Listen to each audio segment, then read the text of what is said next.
우리는 지금 야곱이 죽기 전에 12아들을 축복하는 내용을 계속해서 살펴보고 있습니다. 자, 첫째가 누구였죠?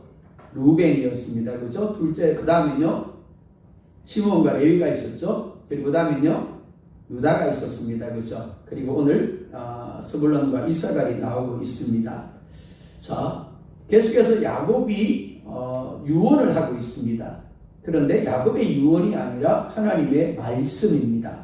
하지만 운명이 아닙니다. 네가 이렇게 될 거야 라고 이야기하지만 100% 그렇게 될 것이야가 아닙니다. 예정입니다.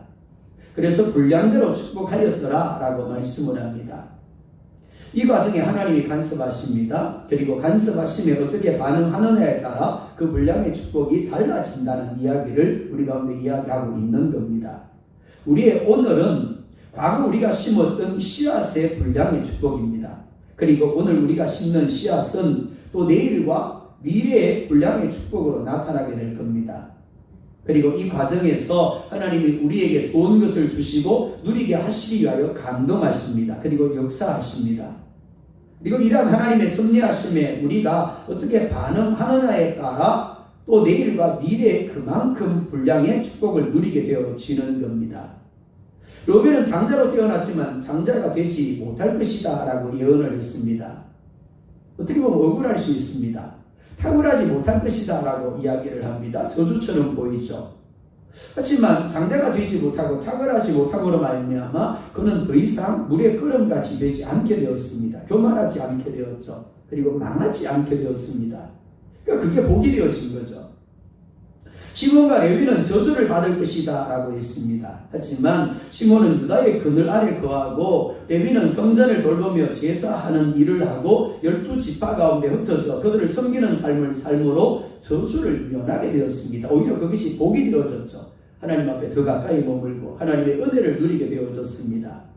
모두가 운명이 아니라 예정입니다. 우리가 어떻게 하나님을 향하여 반응하느냐에 따라서 우리의 내일이 달라지는 겁니다. 하나님의 역사심이 달라지는 겁니다.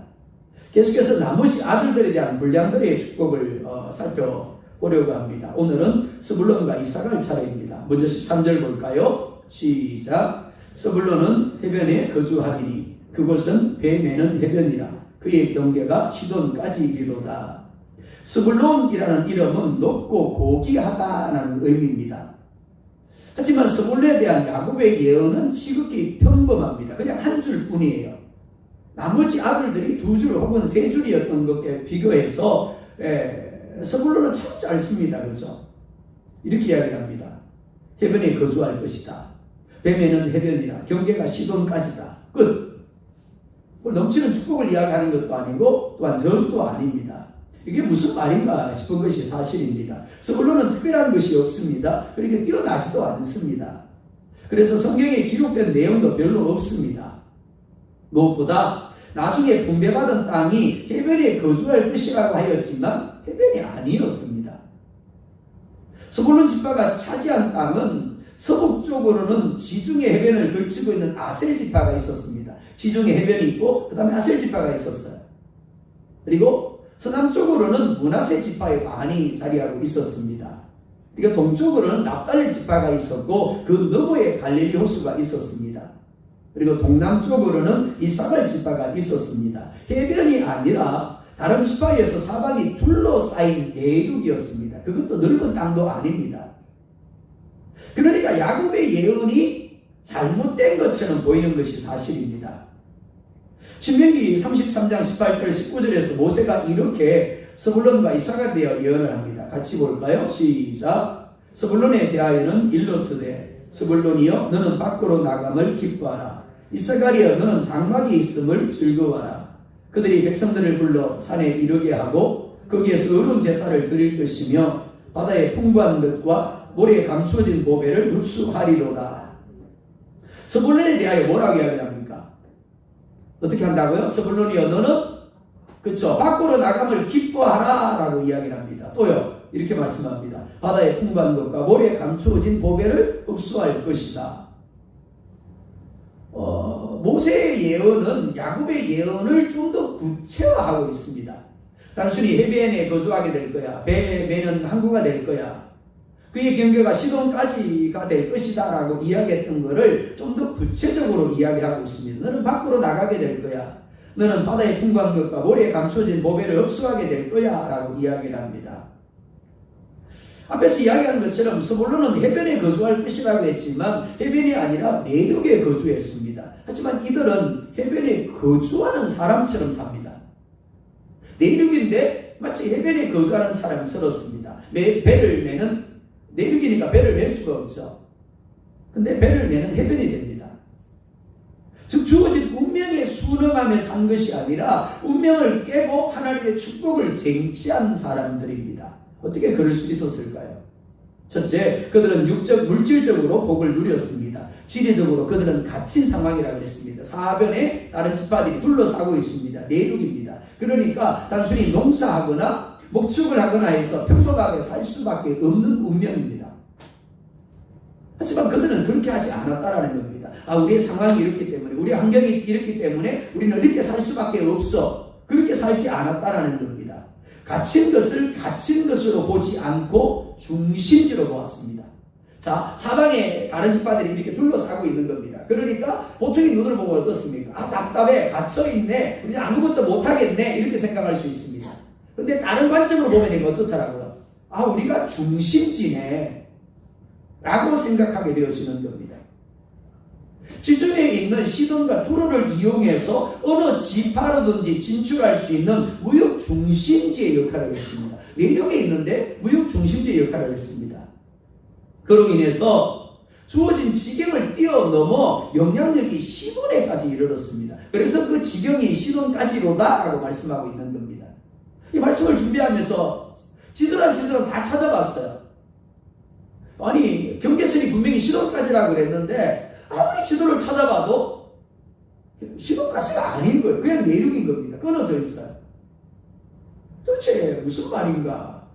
말씀을 준비하면서 참 고민이 되어졌습니다. 그런데 그들이 시돈을 중심으로 해서 무역을 했기 때문에 그들의 경계가 시돈까지로다 라고 이야기를 하고 있는 겁니다. 그렇습니다. 그들은 이로 말미암아 운명을 깨고 물질적으로 번영하는 복을 누렸습니다. 같은 환경입니다. 하지만 어떤 시각을 가지고 보느냐에 따라 전혀 다른 반응을 하게 되어지는 겁니다. 어떤 사람은 이렇게 이야기를 합니다. 이것밖에 없어요. 반면에 어떤 사람은 어떻게 이야기를 합니까? 이렇게 많이 있어요. 산을 올라갑니다. 이제 조금만 올라가면 정상입니다. 어떤 사람은 이렇게 이야기하죠. 아직까지 여기는. 어떤 사람은 어떻게 이야기합니까? 야, 벌써 여기까지 왔네. 이제 조금만 올라가면 정상이네. 똑같은 환경인데 다르더라라는 거죠. 스불론 지파가 차지한 땅은 결코 무역을 할 만한 땅이 아니었습니다. 하지만 고정관념을 내려놓고 보니까 오히려 다른 지파들을 연결해주는 무역 중심지로 보이더라라는 거죠. 이는 우리도 마찬가지입니다. 우리의 삶은 하나님이 함께 하셔서 하나님이 이끌어 가시는 삶입니다. 하나님이 좋은 것으로 주시기를 원하시는 삶입니다. 하지만 뭐가 필요하다고요? 믿음이 필요합니다. 주님의 눈으로, 믿음의 눈으로 보지 아니하면 사방이 가로막힌 환경만 보일 뿐 무역 중심지로서 보이지 않는 겁니다. 과거의 농촌 어떤 이미지였습니까? 저도 농촌 출신이지만 우리 부모님들은 대부분 그랬던 것 같아요. 할 수만 있으면 자녀들을 공부시켜가지고 농촌에 안 살고 도시에 살게 하고 싶은 그런 마음이었습니다. 왜요? 갇혀있지 않습니까? 성공과는 거리가 먼 환경 아닙니까? 그러니까 나는 어쩔 수 없이 이렇게 살아도 우리의 자녀들만큼은 이 농촌에 안 살게 하고 싶었습니다. 근데 지금은 어떻습니까? 머리 좋은 사람들이 농대를 간답니다. 농대를 가서 농업을 전공을 한대요. 그리고 기농을 해서 농사를 하는 겁니다. 심지어 삼성이나 대기업 같은 데 다니던 사람들이 그만두고는 귀농을 합니다. 그리고 뭘 하는가 하면 토경작물을 하는 겁니다. 그리고 단순히 농사를 지어서 출하를 하는 것이 아니라 그것을 인터넷으로 판매합니다. 예전에는 그냥 가까운 데 가서 좀 팔아주세요 이랬는데 지금은 인터넷으로 팝니다. 그러니까 전국적인 농사를 하는 거죠. 뿐만이 아니라 농사 지은 것을 가지고 가공을 하는 거죠. 그러다 보니까 도시에서 회사를 다니고 사업을 하는 것보다 스트레스도 덜 받고 소득도 훨씬 많다라는 거죠. 이런 사람들의 경우는 연소득이 1억이 훨씬 넘는다라고 합니다. 서불론이 그랬다라는 겁니다. 우리의 운명은 이래, 우리의 환경은 이래, 우리의 상황은 이래. 그렇기 때문에 우리는 이렇게 살아야 돼. 우리 교회는 이렇기 때문에 안 돼. 우리 교회는 이렇게 하다가 그냥 하나님이 오시면, 주님이 오시면 올라가야 돼. 그게 운명입니다. 근데 그러지 않았다라는 겁니다. 사방으로 막힌 상황이었지만 그 상황을 믿음의 눈으로 바라봄으로 오히려 밖으로 나가서 무역을 하고 그것을 다른 지파들에게 매매를 하면서 넘치는 물질적인 번영을 누렸더라라는 거죠. 그러니까 창조적인 삶을 살았다라는 겁니다. 자, 한번 물어볼까요? 1년이 넘은 어르신들이 사업을 할 수 있을까요? 없을까요? 아마 대부분은 못 하신다고 그럴 겁니다. 봉사 좀 하다가 에이 목사님 제가 나이가 얼마인데 대부분 그러시지 않습니까? 그죠? 근데 요즘 인터넷에 간간히 나온 뉴스가 그런 겁니다. 요즘 시골에 학교들이 폐교가 많이 되지 않습니까? 근데 폐교가 되어야 하는 학교인데도 폐교가 안 되고 있대요. 애는 안 낳는데 아이들은 없는데도 불구하고 폐교가 안 되고 있대요. 그 이유가 뭔지 아십니까? 과거에 초등학교를 국민학교를 못 다니신 어르신들이 많지 않습니까? 그분들이 70이 넘고 80이 넘은 나이에 초등학교를 입학하는 겁니다. 그러니까 자기 어떻게 보면 중선조와 같습니다. 그죠? 중선조와 같은 애들하고 같은 반에서 나라 하면서 공부를 하는 겁니다. 어떻게 보면 창피하지 않습니까? 근데 아니라는 거죠. 늦지 않았다라는 겁니다. 내 나이가 어땠어? 내 나이가 70밖에 안 됐는데 80밖에 안 됐는데 내 나이가 어땠어? 그 배우는 겁니다. 그리고 심지어 우리 아들도 컴퓨터를 하고 있지만 컴퓨터를 배우는 거죠. 그래서 개발을 한답니다. 프로그램을 짜고요.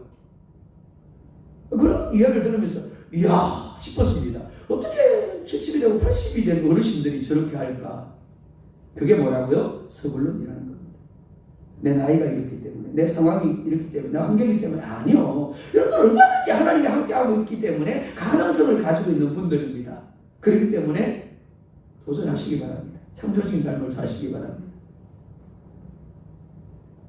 그렇게 살 수만 있다면 여러분이 지금까지 누렸던 하나님의 복보다 더 엄청난 복을 누리게 될 줄 믿습니다. 자, 두 번째, 그들은 영적인 복을 누렸습니다. 이사야 9장 1절을 볼까요? 시작. 전에 고통받던 자들에게는 흑암이 없으리로다. 옛적에는 여호와께서 서불론 땅과 납달리 땅이 멸시를 당하게 하셨더니 후인은 해변길과 요단 저쪽 이방의 갈릴리를 영화롭게 하셨느니라. 아멘. 우리가 알고 있는 것처럼 북이스라엘 범죄함으로 인하여 아수르에 의해서 멸망을 당합니다. 그리고 아수르가 정책적으로 이방인들을 그곳에 이주시켜서 살게 합니다. 그래서 이방 땅처럼 되고 멸시를 당하였습니다. 그런데 그때 그랬던 그 땅이 영화롭게 됩니다. 주님이 애굽으로 피난하셨다가 돌아와서 사신 곳이 어디죠? 제자입니다. 나로 시작을 합니다. 끝에는 레스로 끝나요. 중간에는 사예요. 이래도 모르겠어요. 자, 첫 자는 나고요. 끝 자는 레스고요. 중간 자는 삽니다. 나사렛입니다. 나사렛. 그렇죠. 나사렛입니다. 예수님을 뭐라 부르죠? 어디 사람 예수? 나사렛 사람 예수. 뿐만 아닙니다. 예수님이 처음 이적을 행하신 곳이 어디죠? 우리나라 한글 처음에 둘째 가나. 가나입니다. 그리고 주님의 택함을 받은 12제자도 어디 사람이요? 갈릴리 사람입니다. 무엇보다 주님이 가장 많이 이적을 행하시고 활발하게 활동을 하신 곳 역시 갈릴리입니다. 이 갈릴리가 바로 스불론 지역입니다. 그러니까 스불론은 다른 어떤 지역보다 더 넘치도록 주님의 은혜를 누린 지역이라고 할 수 있는 겁니다. 자, 물질의 복을 누렸어요. 영적인 복을 누렸습니다. 자, 그러면 스불론이 뭔데? 스불론이 어떻게 했기에 이런 분량의 복을 누릴 수 있었는가 하는 겁니다. 사사기 4장을 보면 이스라엘이 범죄함으로 하나님이 이스라엘을 가나안 왕 하솔 야빈에게 넘깁니다. 하솔의 왕 야빈에게 넘깁니다. 그래서 무려 20년 동안 이스라엘 자손을 심히 학대하게 합니다. 그래서 이스라엘 자손이 여호와께 부르짖습니다. 그때 사사로 시험을 입은 사람이 여자 사사인 드보라입니다. 드보라가 이스라엘을 불러 모읍니다. 그리고 바락을 통하여 하솔람 야빈을 치게 합니다. 자, 사사기 5장 14절 하반절 봅니다. 시작. 스불론에게서는 자, 누가 나왔다고요? 대장군의 지팡이를 잡은 이들이 내게 나왔다라고 이야기를 합니다. 자, 18절 상반절도 봅니다. 시작. 아멘. 그들이 정말 대장군이 나왔다는 의미가 아닙니다. 대장군과 같은 용맹함을 가진 사람들이었다라는 겁니다. 그들이 어떻게 싸웠다고요? 죽음을 무릅쓰고 목숨을 아끼지 아니하고 싸웠대요. 그렇습니다. 그들은 이스라엘 나라가 그리고 동족들이 위험에 처했을 때 하나님이 부르실 때 죽음을 무릅쓰고 목숨을 아끼지 아니하고 앞장서서 싸웠습니다. 자신들을 돌아보지 않았습니다. 계산하지 않았습니다. 죽음은 죽으리라. 목숨을 아끼지 아니하고 하나님의 부르심에 믿음으로 순종하였습니다. 그래서 역대상 12장 33절에 이렇게 말씀을 합니다. 함께 볼까요? 시작. 스불론 중에서 모든 무기를 가지고 전열을 갖추고 두 마음을 품지 아니하고 능히 진영에 나아가서 싸움을 잘하는 자가 5만 명이요. 자, 뭘 품지 않았다고요? 두 마음을 품지 아니하였대요. 주님은 우리가 마음을 다하고 뜻을 다하고 힘을 다하고 목숨을 다하여 주 너의 하나님을 사랑하라라고 하십니다. 즉 우리의 전부로 사랑하라고 하십니다. 왜냐하면 아버지 하나님이 먼저 당신의 전부인 아들을 우리를 위하여 내어주심으로 사랑하셨기 때문입니다. 이 스불론의 헌신이 여러분들에게 있기를 원합니다. 그래서 영적, 육적인 복이 충만하게 누려질 수 있기를 주의 이름으로 축복합니다. 두 번째로 14절, 15절에 이렇게 말씀을 합니다. 똑같이 봅니다. 시작. 이사가는 양의 우리 사이에 꿀앉은 건장한 나귀로다. 그는 쉴 곳을 보고 좋게 여기며 토지를 보고 아름답게 여기고 어깨를 내려 짐을 메고 앞제 아래에서 섬기리로다. 아멘. 자, 말씀을 나눠보자고요. 첫째, 양의 우리 사이에 꿀어 앉은 뭐와 같다고요? 그렇죠. 건장한 나귀 같을 것이다 라고 말씀을 합니다. 14절을 쉬운 성경으로 보면 이렇게 말씀을 합니다. 쉬운 성경으로 볼까요? 시작. 이사갈은 힘센 나귀와 같다. 그는 짐을 싣고 웅크리고 있다. 자, 이사갈을 나귀와 같다라고 말씀을 합니다. 성경에 보면 나귀가 종종 등장을 하죠. 예수님도 예루살렘에 들어갈 때 나귀 쇠끼를 타고 들어가셨습니다. 왜 말이 아니고 나귀일까요? 말을 타면 더 멋있지 않겠습니까? 말은 일반적으로 전쟁용으로 사용이 되었습니다. 그래서 말은 항상 병거와 함께 등장을 합니다. 반면에 나귀는 짐을 옮길 때 사용하거나 사람이 타고 이동을 할 때 사용이 되었습니다. 나귀의 성경적 의미를 찾아봤습니다. 그랬더니 겸손과 봉사를 상징한다고 나왔습니다. 그런 줄은 모르겠습니다. 왜냐하면 저는 이스라엘 사람이 아니기 때문입니다. 자, 아무튼 이사갈은 나귀와 같다라고 말씀을 합니다. 그것도 힘센 나귀와 같대요. 아무리 힘이 세어도 나귀가 말이 되지는 않습니다. 그냥 나귀일 뿐이죠. 힘이 세니까 더 많은 짐을 실어야 할 겁니다. 너는 힘이 세니까 다른 나귀는 짐을 하나를 올리는데 이 나귀는 어떻다고요? 짐을 2개, 3개 옮겨야 되는 겁니다. 뿐만 아닙니다. 더 먼 거리를 사람을 태우고 이동을 해야 할 겁니다. 그러니까 힘이 센 것은 장점이 아니라 자신을 더 힘들게 하는 이유가 된다라고 할 수 있습니다. 그런데 힘센 나귀가 짐을 싣고 웅크리고 있다라고 말씀을 합니다. 짐을 싣고 웅크리고 있는 이유가 무엇일까요? 꼭 어딘가로 떠나려고 하는 겁니다. 이는 언제라도 주님이 원하시면 일어나갈 준비가 되어 있음을 말씀하는 겁니다. 특별히 양의 우리 사이에 꿇어 앉아 있다라고 말씀을 합니다. 양의 우리는 이스라엘 공동체, 오늘날로 말하면 교회를 의미한다고 할 수 있습니다. 그러니까 이는 이사갈이 이스라엘 공동체를 위하는 일이라면, 주님을 위하는 일이라면 언제라도 예 하고 벌떡 일어나서 할 수 있는 준비가 되어 있음을 말하는 것으로 이해할 수 있는 겁니다. 자, 역대상 7장 5절 보자고요. 시작. 그의 형제 이사갈의 모든 종족은 다 용감한 장사라. 그 전체를 계수하면 8만 7천 명이었더라. 아멘. 나귀는 전쟁용이 아니라고 그랬습니다. 전쟁할 때 타는 것은 나귀가 아니라 말입니다. 그런데 이스라엘의 모든 종족이 다 용감한 장사라고 말씀을 합니다. 이를 쉬운 성경에서 보면 용사라고 번역하고 있습니다. 자, 나귀와 용사 연결이 되십니까? 사실 연결이 안 됩니다. 용사는 뭘 타야 돼요? 말을 타야 되죠. 나귀가 용사라는 건 말이 안 되는 겁니다. 역대상 12장 32절을 볼까요? 시작. 이스라엘 자손 중에서 시세를 알고 이스라엘이 마땅히 행할 것을 아는 우두머리가 200명이니 그들은 그 모든 형제를 통솔하는 자이며 왜 이스라엘 종족이 다 용감한 장사인가를 말씀하는 부분입니다. 뭘 안다고요? 시세를 안대요. 시세가 뭔데요? 때를 안다라는 겁니다. 그리고 마땅히 행할 것을 안다라고 말씀을 합니다. 이스라엘 지파는 나귀입니다. 뛰어나지 않습니다. 특별하지도 않습니다. 하지만 그들은 하나님의 때를 알았어요. 이거 대단한 겁니다. 그리고 이스라엘 백성들이 마땅히 행할 바를 알았습니다. 그리스도인들이 정말 중요하게 여겨야 할 것이 바로 이것입니다. 다윗이 하나님 마음에 합한 자가 될 수 있었던 것은 바로 이 때문입니다. 하나님의 때를 알았다라는 거죠. 지금 이 움직여야 할 때 머물러야 할 것인지, 지금 하나님이 내게 하게 하시는 것이 무엇인지를 알았다라는 겁니다. 그래서 하나님 마음에 합한 자가 될 수 있었던 거죠. 그렇습니다. 그들은 하나님의 때를 알았고 이스라엘 백성들이 마땅히 행할 바를 알았습니다. 무엇보다 하나님의 때를 따라 언제라도 믿음으로 반응할 수 있는 준비가 되어 있는 이들이었습니다. 그래서 드러난 것은 나귀인데 오히려 나귀가 아니라 뭘로 쓰임을 받았다고요? 용사로 쓰임을 받았다는 겁니다. 자, 우리가 생각해야 될 것이 무엇이냐면 우리 아포교회는 시골교회입니다. 그렇죠? 네, 경상북도 김천시, 그 다음에요 아포, 그 다음에요 국사리. 리가 들어가면 어디예요? 시골입니다. 시골이에요. 도시는 어떻게 되죠? 국사, 동이 돼야 되는 거예요. 동은 도시고요, 리는 시골입니다. 우리 교회는 어떤 교회예요?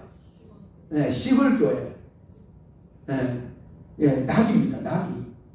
시골교회입니다. 하지만 시골교회로 머무를 수도 있고요, 반면에 용사교회로 쓰임받을 수 있는 겁니다. 시골교회를 뛰어넘어서 김천, 구미, 더 나아가 대한민국, 더 나아가 열방 가운데 쓰임받는 교회가 될 수도 있는 겁니다. 제가 언제 그런 이야기를 했을 겁니다. 저는 꿈을 꿉니다. 우리 연세 드신 우리 김도영 집사님, 김철장 목사님, 고창인 목사님 계시지만 70, 80, 요즘은 사실은 별로 많지 않은 나이입니다. 그죠? 요즘 100세 드신 분들이 워낙 많으시다 보니까, 그쵸? 해마다 우리는 조금만 교회가 성장하면 여름이나 겨울에 복음 들고 대한민국 오지로 갔으면 좋겠어요. 가서 전도 활동을 하고 봉사 활동도 하고 또 뿐만이 아니라 전 세계 단기 선교도 좀 나갔으면 좋겠어요. 중고등학생, 청년대학생만 나가는 것이 아니라 우리 본사님 집사님들도 나가가지고 가서 그들을 위해서 기도도 하고 복음도 전하고, 그렇게 하기 싫은 모양입니다. 아멘 안 하시는 거 보니까 뭐 내 나이에 뭐 그런 것 같이 이런. 이스라엘이 그런 겁니다. 시골교회인데 시골교회가 아니었다라는 거죠. 하나님의 때를 알고 마땅히 행할 바를 알므로 그 말미암아 그런 드러난 것은 시골교회인데 쓰임받는 것은 도시교회다라는 것, 그것도 대형교회였다라는 겁니다. 다윗이 용사가 된 이유가 바로 여기에 있습니다. 다윗은 아버지 이사가 보기에도 별로 존재감이 없는 사람이었습니다. 하지만 다윗은 하나님이 눈여겨보는 사람이었습니다. 믿음의 사람이었습니다. 그리고 하나님이 그를 기도의 사람이 되게 하십니다. 다윗은 하나님을 위하는 일이라면 물불을 가리지 않았습니다. 하나님이 가자 그러시면 언제라도 갈 준비가 되어 있는 사람이었죠. 그러기 위해서 그는 기도를 통하여 늘 때를 분별했습니다. 그리고 행할 바를 분별하였습니다. 그래서 성경은 다윗을 평가할 때 늘 이렇게 평가합니다. 다윗이 어디를 가든지 하나님의 함께 하심으로 이기게 하시더라. 그를 용사가 되게 하셨더라. 용사가 아니에요. 다윗은 낙이었습니다. 그런데 그를 용사가 되게 하셨더라라는 거죠. 이는 이스라엘 지파도 마찬가지입니다. 그들은 낙이었습니다. 뛰어나지도 못했고 탁월하지도 않았습니다. 그래서 유명한 지도자가 되지도 못했습니다. 하지만 그들은 사람의 눈에 들려고 하지 아니하고 보이지 않는 곳에서 하나님의 때를 따라 하나님이 행하게 하실 바를 알므로 헌신했습니다. 희생했습니다. 충성했습니다. 그래서 하나님의 명령을 따라 가나안 땅을 향하여 행군할 때 용감하게 유다 지파와 더불어 성공에 섰습니다. 그리고 사사시대 때에도 더불어와 이스라엘 백성들이 하솔 왕 야빈을 칠 때 정말 앞장서서 용감하게 싸웠습니다. 특별히 신명기 33장 18절 하반절 그리고 19절에 이렇게 말씀을 합니다. 함께 볼까요? 시작. 이사가리여 너는 장막에 있음을 즐거워하라. 그들이 백성들을 불러 산에 이르게 하고 거기에서 의로운 제사를 드릴 것이며 아멘. 이스라엘 지파는 비옥한 땅을 분배받았습니다. 좋죠? 근데 문제가 뭐냐면 저가 작았습니다. 그러니까 얼마든지 불평할 수 있습니다. 하지만 그들은 하나님이 주신 땅에서 최선을 다하여 성실하게 때를 따라 행할 바를 행하였습니다. 그랬더니 하나님이 농사했을 때 그들 가운데 풍성하게 하셨습니다. 그들이 장막 안에서 즐거워할 수 있었던 이유가 여기에 있습니다. 하나님이 넘치도록 그들 가운데 복을 주셨기 때문입니다. 사람은 누구나 머리가 되려고 하지 꼬리가 되려고 하지 않습니다. 대접받고 싶어하고 높은 곳에 올라가고 싶어합니다. 그런데 한번 생각해 볼까요? 주인공만 있는 드라마라면 어떨까요? 주인공만 나오는 영화라면 어떨까요? 아무리 주인공이 뛰어나도 아무리 스토리를 잘 써도 조연이 없고 엑스트라가 없고 단지 한 사람 주인공만 나온다라면 그 드라마는 재미없을 겁니다. 그렇죠? 교회도 마찬가지입니다. 어떤 교회가 좋은 교회일까요? 이스라엘이 많은 교회입니다. 나귀와 같이 평범합니다. 특별하지 않아요. 탁월하지도 않습니다. 뛰어나지도 않습니다. 그러다 보니까 사람 눈에 별로 띄지도 않아요. 그런데 보이지 않는 곳에서 교회를 돌아보는 겁니다. 성도들을 섬기는 겁니다. 그런 이들이 많은 교회. 드러난 것은 나귀인데 하나님의 때를 따라 하나님이 원하시는 대로 행할 바를 알므로 자신을 내어드려 순종함으로 하나님의 손에 붙잡고 용사로 쓰임받는 사람이 많은 교회가 좋은 교회인 겁니다. 다 주연하면 좋겠죠. 근데 그런 교회는 결코 좋은 교회 아닙니다. 주연이 많은 교회는 큰일 납니다. 주연을 받는 사람이어야죠. 나머지는 조연이하고 엑스트라가 되어져야 되는 겁니다. 하나님 나는 나귀입니다. 나는 별로 잘하는 것도 없습니다. 뛰어난 것도 없습니다. 하지만 하나님이 하러 가는 것을 보이지 않는 곳에서 제가 감당하겠습니다. 그게 이사갈인 거예요. 예, 오늘도 일부 예배를 드렸습니다. 일부 예배를 들으시는 분들은 주일학교 교사들입니다. 아침에 9시 예배를 시작을 합니다. 그러니까 최소 8시 50분까지는 나와야 됩니다. 근데 집에서 나오려면 어떻습니까? 그 아침에 정말 분주하지 않습니까? 막 해놓고는 정신없이 나오는 겁니다. 정신없이 나와가지고 9시부터 예배를 드립니다. 예배 끝나자마자 또 아이들을 챙기고 아이들을 섬기는 주일학 예배를 또 드립니다.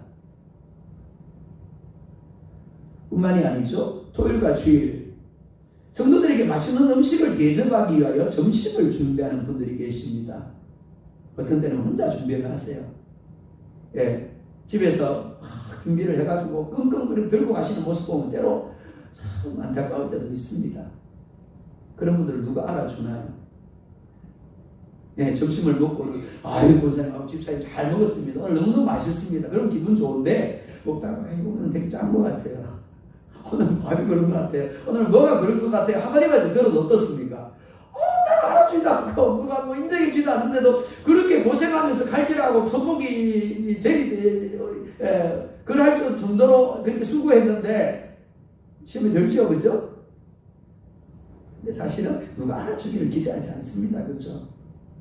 주님은 알아주시면 되는 거죠. 뿐만이 아닙니다.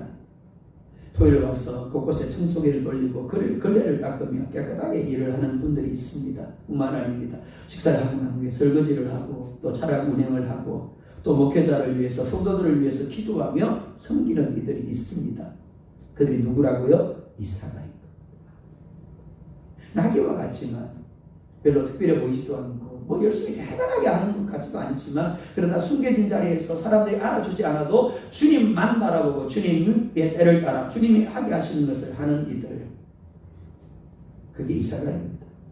이사갈 집안은 지도자가 되려고 하지 않았습니다. 머리가 되려고 하지 않았어요.